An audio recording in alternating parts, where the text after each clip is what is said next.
Party పరంగా అలాగే ప్రభుత్వ పరంగా కూడా యాదవులకు చాలా ప్రాధాన్యత కూడా లేదని కూడా పెద్ద ఎత్తున ఇటు పార్టీలో కూడా బయట చర్చ నడుస్తుంది. ఇప్పుడున్న పరిస్థితుల్లో మీరు ఈ అంశాలని మీ యొక్క అంశాలు కానీ కుల వాళ్ళకు కానీ ప్రాతినిధ్యం వహించాలని కూడా పెద్దలు చెప్పారు.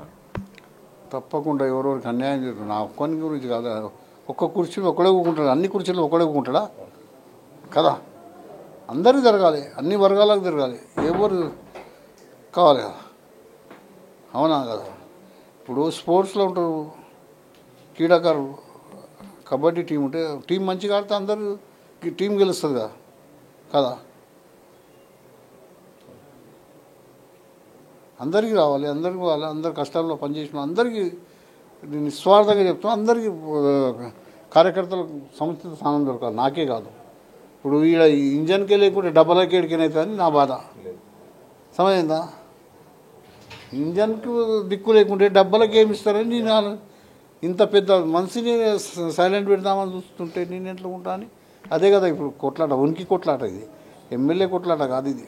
కానీ మీ వందలాది కార్యకర్తలు అక్కడ మీ ఆఫీస్ ముందట ఉన్నారు, వాళ్ళకేం సమాధానం చెప్తారు అసలు? వాళ్ళకందరు ముంగటనే మాట్లాడింది కదా మేడం, మీరేం చెప్తారు వాళ్ళకందరూ చెప్తాం. ఇప్పుడు ఆమె చెప్పింది ఇందాం కాని నాడు మళ్ళీ మన యుద్ధం చాలు, ఫీర్ కరింగే బందుకు ఫీర్ కరింగే లడే అన్నట్టు.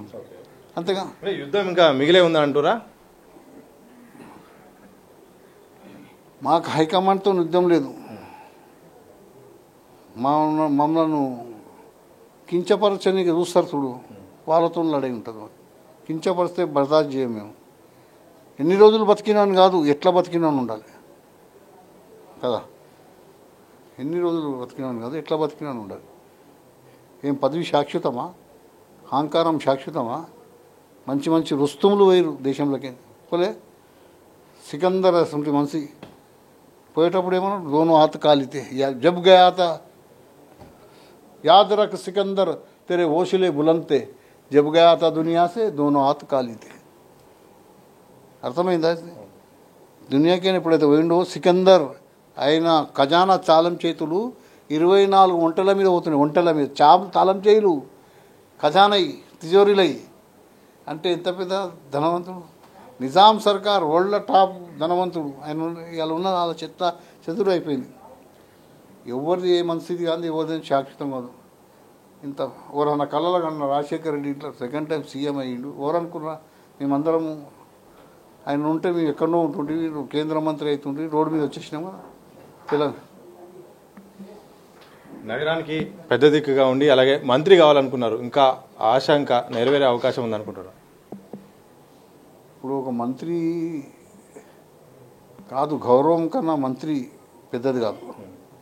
గౌరవం కన్నా మంత్రి పెద్దది కాదు. జమీర్ ఆత్మగౌరవం చంపుకొని బతకలేం కదా, అది నా కొట్లాట. సమయందా? పదవి కొట్లాట కాదు, ఆత్మగౌరవం.